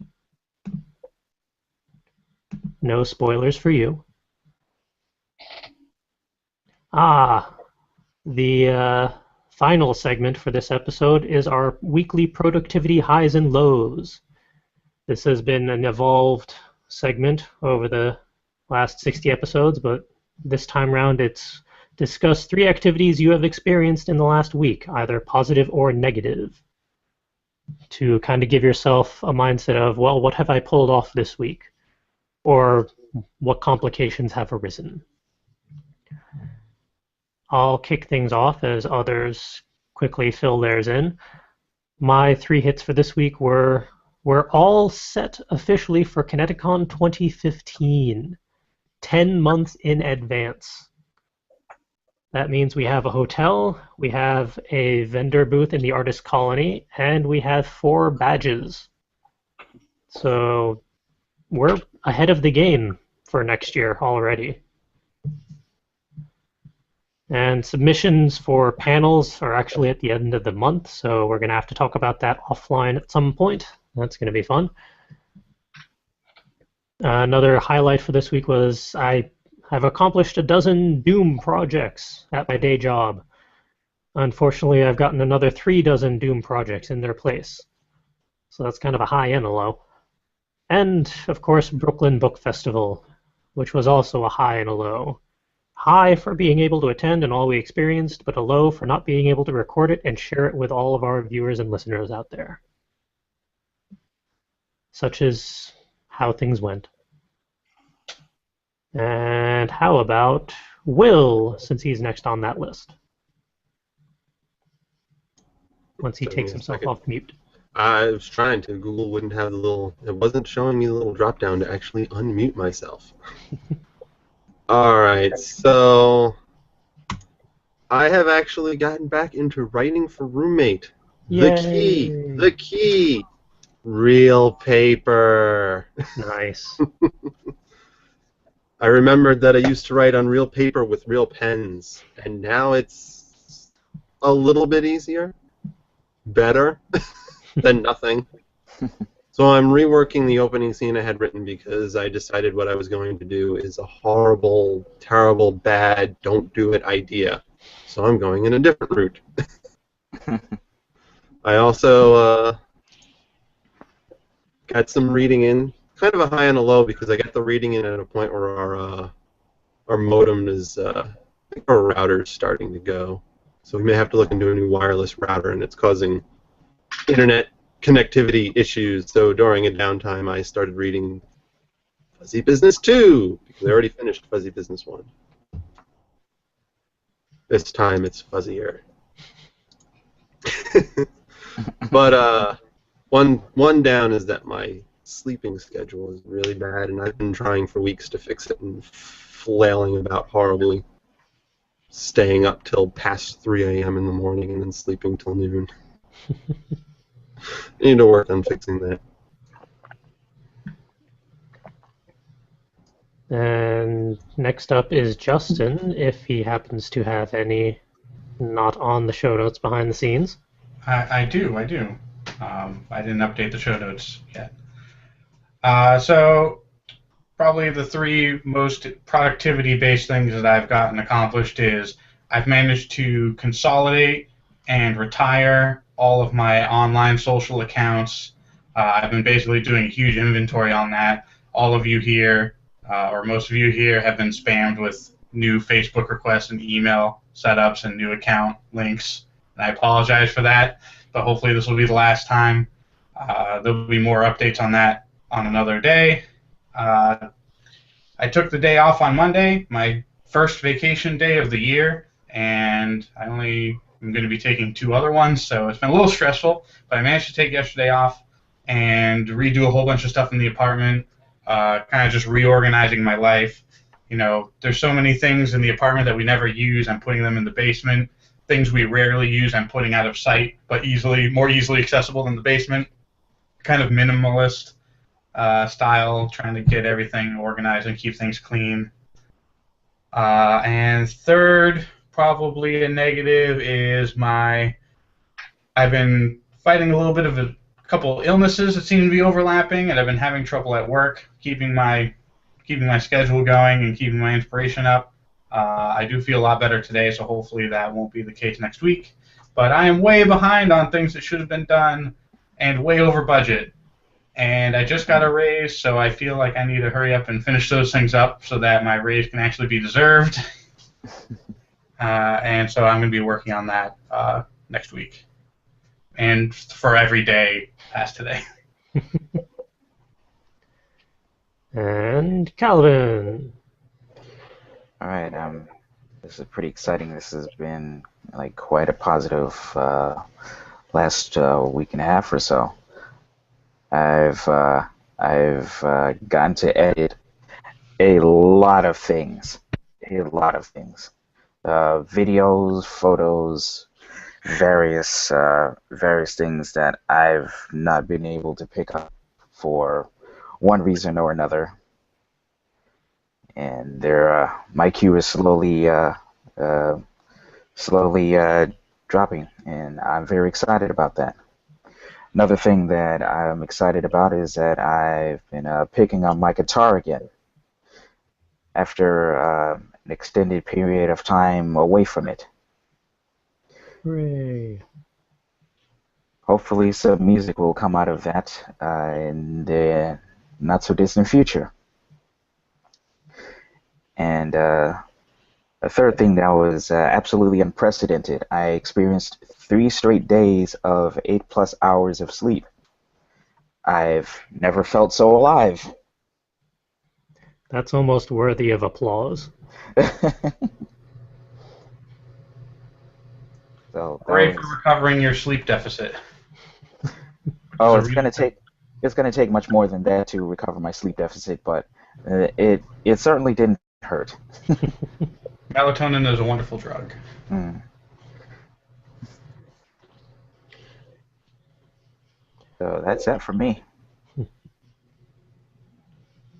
And for our viewers and listeners out there, you're more than welcome to post your own productivity successes or complications for this week, as well as if you have any follow-up comments to any of the stuff that we've discussed, by all means, post a comment on our YouTube channel. We enjoy continuing conversations. And with that, we're pretty much done with episode 60. Of course, if you want to check us out on all of our various social media accounts, it's very easy. If you're watching us, you've already found our YouTube channel. But if you're listening to us via our audio version YouTube channel, the short link is wnja.us/YouTube, or just search for Full Coverage Writers. If you want to talk to us via Twitter, it's at FCWordNinja. If you're more of a Tumblr user, it's fcwordninja.tumblr.com. And for Facebook, it's facebook.com/fullcoveragewriters. If you want to support us and our various crazy endeavors that we do, you can check out our Etsy store, which has all sorts of shiny baubles on it to entertain you. The link for that is etsy.com/shop/fullcoveragewriters. We have all of our various button and magnet designs up there. We have our little Word Ninja Writers Block Cube plushie. And we have a couple bookmark designs up there. We did not get our Banned Books Week bookmark designs up there because I realized I just forgot to send them to Ed. Shame on me. But we do have designs for those, and I need to do something about that. Maybe we can get them up before the end of the week. Yeah, if there's anything on there that catches your interest, by all means, purchase it. One for yourself, one for your friends, one for your family. Any and all funds go towards getting some of our various other endeavors done, like our Story Bible breakdown idea, maybe some audiobook recording for the Word Ninja book, convention attendance, of course, maybe some tech and recording upgrades. It would be nice if we weren't scattered across all of New England when doing some of these recordings, stuff like that. Every little bit helps. And if you want to talk to any of us more on a one-on-one basis, if you want to just talk to me, my personal Tumblr is fancypantswolf.tumblr.com. You can also track me down on the Fairy Tale podcast on Monday nights as Makarov, or you can just email me. The link on that is in the show notes, so go check those out. And as for the others, let's go down the line. Will, where can people track you down? Easiest place usually just to find me is on my personal Tumblr page at darkhom.tumblr.com. DARKHOM is how you spell that. Or on the Tumblr page I have for, excuse me, for my story in progress, my roommate's a stripper.tumblr.com. Both of those, what I post, tend to be not safe for work, but if you're looking to find me, messaging me there is the best bet. And how about Justin? As mentioned earlier, I've been consolidating my accounts. They're not all the way done consolidating yet, so I'm going to leave promoting myself to probably next week. By the time that podcast rolls around, I will be all set, and we'll have new fun things for you guys to go to, so keep in touch for next week. And how about Calvin? The easiest places to find me are on Tumblr. My Tumblr is instacal.tumblr.com. Or you can find me on Twitter or Instagram.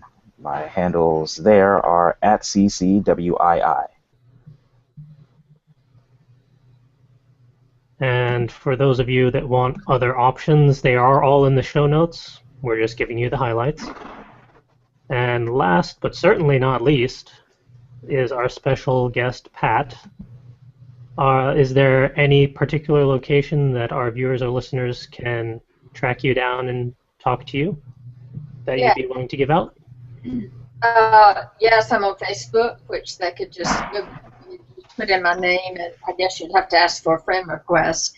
I'm also on Instagram. I think it's under PR Scales. And on Twitter is Lamb, Lamb. I've got to think about it, 918. And that's how you can reach me on Twitter. All right. that is going to wrap up episode 60 of Word Ninjas Live. Thank you all for joining us, tuning in, listening, watching, continuing the conversations via social media. Tune in next Wednesday for episode 61. Until then, have a good week, everyone. Good night. Good night. One of those I'm well versed in. Hopefully I can keep up with the second one. And finally, I got a T-shirt from the excuse me, from the Novelty Company.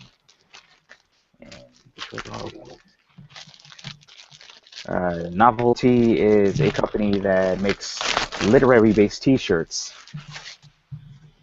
and so I purchased their. Let's see if we'll be able to see it. A Poe a Tree T-shirt. I thought this was very clever, and I'm going to enjoy this immensely. And that is my haul. Nice. And what did Justin think of the whole day? You're muted. Thanks. Yeah, I found it actually really fun. There was a whole lot of history, music, several booths of political charge novels. The only thing is there is, I would say there's probably a lot more nonfiction than there was fiction there. At least the booths that I visited. But it was incredibly fun, and I got a lot out of it, talked to a lot of people. I started out trying to go to every single booth and introduce myself and talk to everybody, but I found out that authors can be just as socially awkward as people coming up to their booths, so it was kind of hard to strum up conversation sometimes, and it was taking a little longer than I thought it would, so I ended up having to curt that and just go kind of where I was interested in specifically. And that was really fun. Talked to a lot of people. I didn't actually purchase anything, but I collected a lot of information so that I can make purchases later. And I'll probably do a post-book festival haul at another point once I get all the things that I plan on buying. Fair enough. Let's see. As for myself, I did purchase things. Many things. I did still stay within my budget, though. Which one of us did? Yeah. I also ended up with a book from Dennis Gray. I got Teardrop, because that one looked interesting to me. We might have to swap books at some point, Calvin.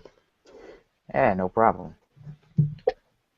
Also got a copy of Benchwoman by Howard Sterenbach. As the business card falls out.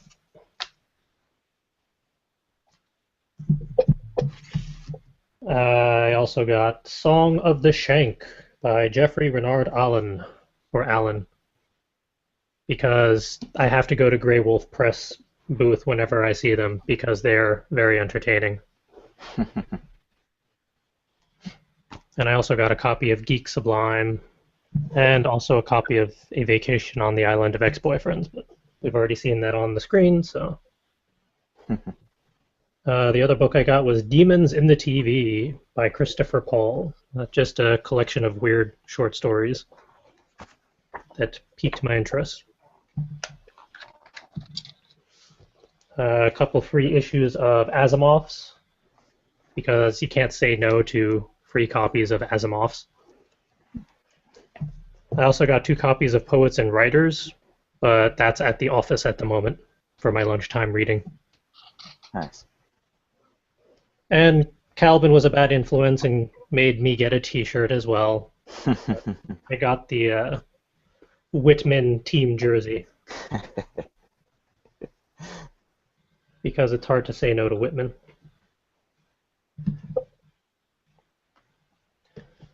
But in regards to just the overall experience, this is the second time I've made it to Brooklyn Book Festival. Let's get the right event.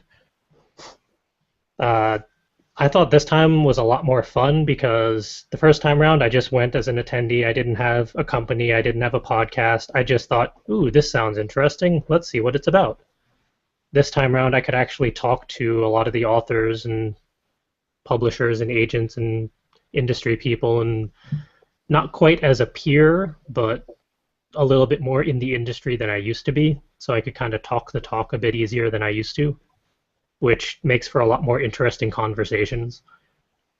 It is a bit of a shame that we didn't make it to many or any other panels, just the one. But it was nice that we could at least catch the one, which I thought was a very interesting one overall. And maybe next time around we'll be able to get all of the communications done beforehand so we can get some recordings done of some of the panels, or even get some photos of the event and maybe interview some people there. Get that up on the site for our viewers and listeners. Unfortunately, that didn't manage to happen this year, just to various complications and misunderstandings. But it happens. Overall, it was a great time, and I look forward to next year. As am I. Yeah, I'll definitely go again. And maybe next time around we can kidnap Will and Ed, even if they are 2 hours in the opposite direction. That would be fun. Well, that's Probably what the not train good is for. Not so good for my bank account, but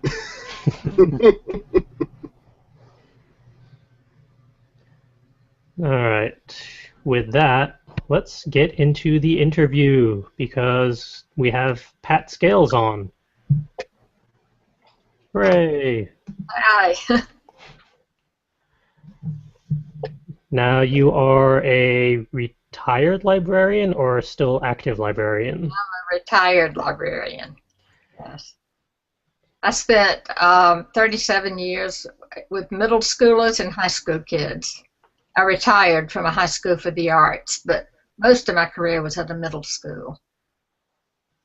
That must have been a lot of fun, but you must have had a lot of patience as well, I imagine. Well, you know, you have to love 13-year-olds or you couldn't work with them. I actually love them. So they need somebody to love them. 13.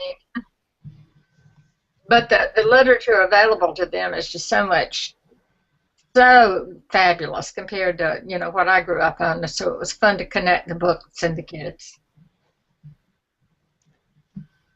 Yeah, I can only imagine the differences even between now and when I was in high school, just the options available to them. Yeah, it's huge, and of course we probably have far more censorship problems now than we did certainly than in my day. I never heard about censorship. It may have gone on, and we just didn't know it. But we hear about a lot now, and actually, there's a big case going on in Texas right now, and some parents, two mothers, are actually trying to mobilize the community in support of the books. So that's when it's great. It's when people will act in such a proactive way. So we're pulling for them. Yeah, it's good to hear when parents are actually pulling for the books, not against them. Yeah, well, you know, the way I got involved in intellectual freedom in the first place was way back in the early 80s. I started a parent literature group at a middle school, and it never dawned on me that you know, they might question. We ended up browsing through, and as with any good festival/convention that involves purchasing things, I set myself a good budget to buy things and blew through it within an hour and a half. But along the way, spending all of my money, I did meet quite a few really awesome authors, vendors, various interesting people, very creative people too. I think My two favorite were chatting with the author Dennis Gray. Oh, we have I do a believe guest. we have a guest here. Hey, it worked. Yeah, here I am. Finally. Hooray. I'm sorry. I don't know what took so long. It kept not accepting my password. It seems like Google Hangouts doesn't like the nighttime for some reason. It's usually not this finicky. We were just doing a quick run-through of our thoughts on Brooklyn Book Festival, because some of us were able to attend. Oh, how was it? We enjoyed it. We had a lot of fun. Quite a good time. Yeah. I think the National Coalition Against Censorship had a booth there. I think so. Mm-hmm. I think they were planning to be there. I don't remember offhand if we saw them, but yeah, like I was saying, the author Dennis Gray. It was a lot of fun talking to him about his books and talking about jazz as well. Jazz is something that's very near and dear to my heart, and so I love jazz too. excellent. And so looking at a couple of the books he's written, it definitely got my attention, and I decided to buy his. I believe this was his latest book, Black Love Notes. And so it's set in the 1940s. It's about a jazz pianist, and I'll go over the synopsis real quick. Well, the first paragraph anyway. Mordecai Jefferson is a young, dynamic 1940s jazz musician who carries his piano on his back. He hears music every second of the day and enjoys playing for his lover and biggest fan in Waste City, Alabama, Dolores Bonet. To Mordecai, he and Dolores are like black love notes on a musical page. But all of that is about to change the day he hears a recording of up-and-coming Harlem jazz trumpeter Bunny Greensleeves. If he wants to make a name for himself, Mordecai needs to find a way out of Alabama into the jazz capital of the world. So I'm definitely looking forward to reading that one. That's great. Now that we actually have our special guest on, I'm going to give us the 15-minute time limit to do Brooklyn Book Festival, book haul, and observations. So at 7:30, we'll dive right into the interview. Okay. That way we don't have to start one segment, stop it, and shuffle things around like a bad deck of cards. Knowing me, I'd have all the cards on the ground within a couple of seconds anyway. Yeah. But continue, Calvin. All right. I shall continue my book haul. I'm going to make this quick.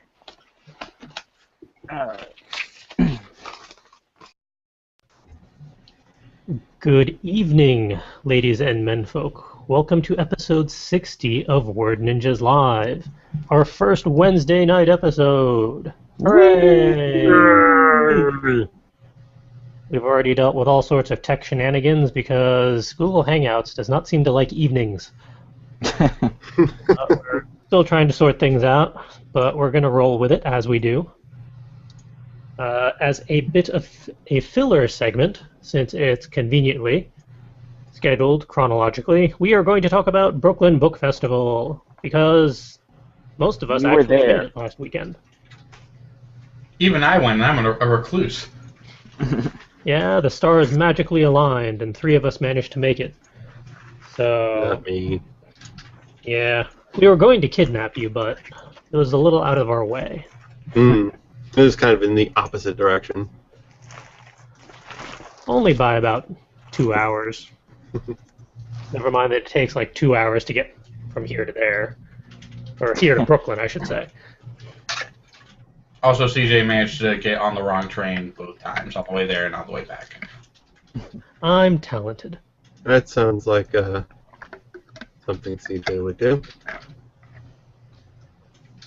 But yes, despite all sorts of complications and miscommunications and other such shenanigans, some of us managed to make it there, and I'd like to think that we all had fun, but I can't really speak for the others. I had fun. I had a blast. I bet you did.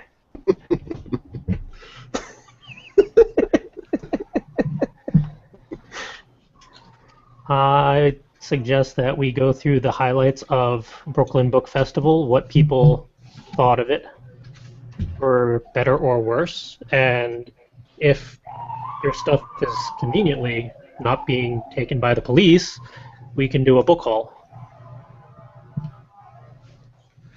Hopefully my apartment is not on fire.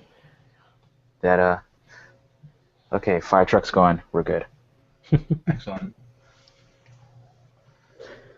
But yes, I have all my stuff here. I nominate Kelvin to go first then.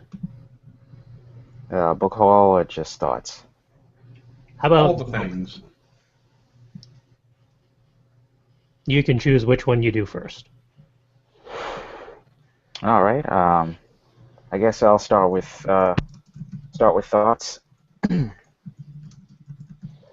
It was actually a pretty cool festival. Like one of which I had no idea existed until very recently, which is kind of sad because of the three of us, two of us don't actually live in the town that this event took place. Go figure. And the two of them knew about it, and I didn't. But I made up for that this past weekend, and it wasn't quite as overwhelming as Book Expo America, which is probably kind of a good thing. I feel like the fact that it was outdoors helped immensely. And the fact that the weather played nice, relatively. That too.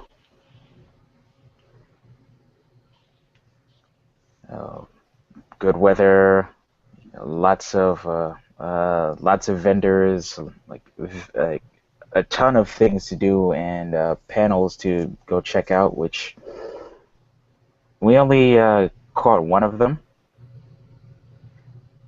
I think we only had, that was as much energy as we had to for panels, seeing as all the vendors, well, quick-ish.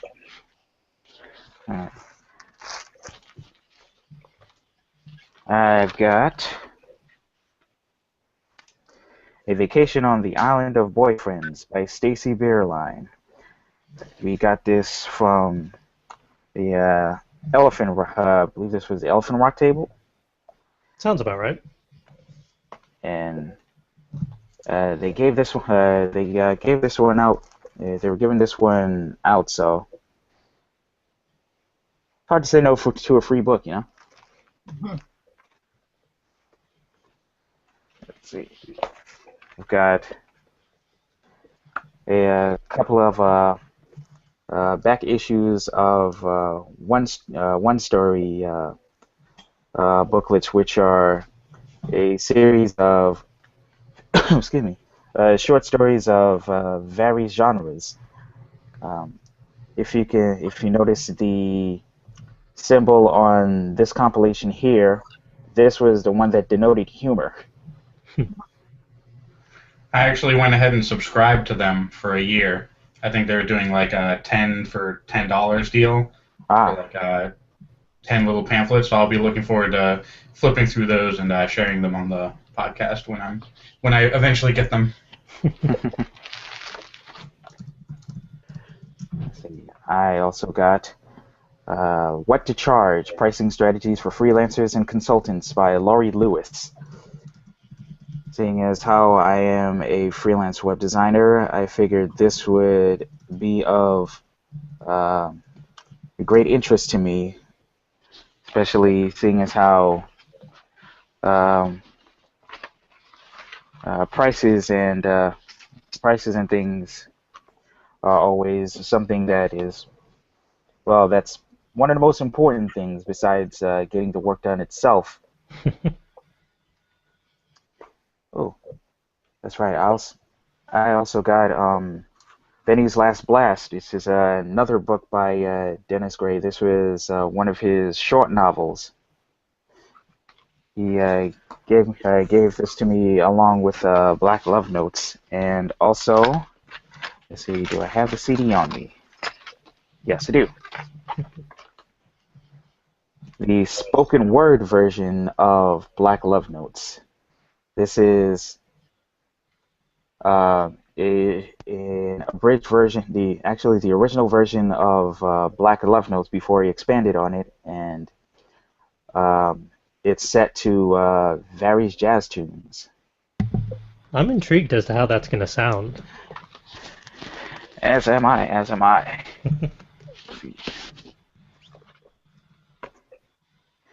All right, I got The Writer's Afterlife by Richard Vetter. Vetter, sorry.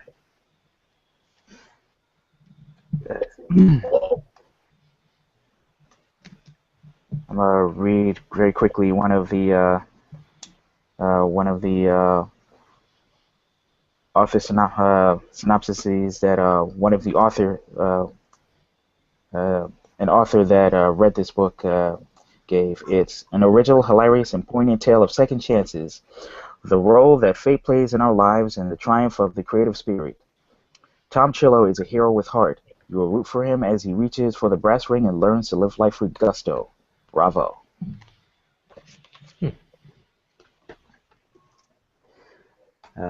This book I'm definitely looking forward to reading, Geek Sublime by Vikram Chandra. Beauty of the Code of Beauty. I have a copy of that as well.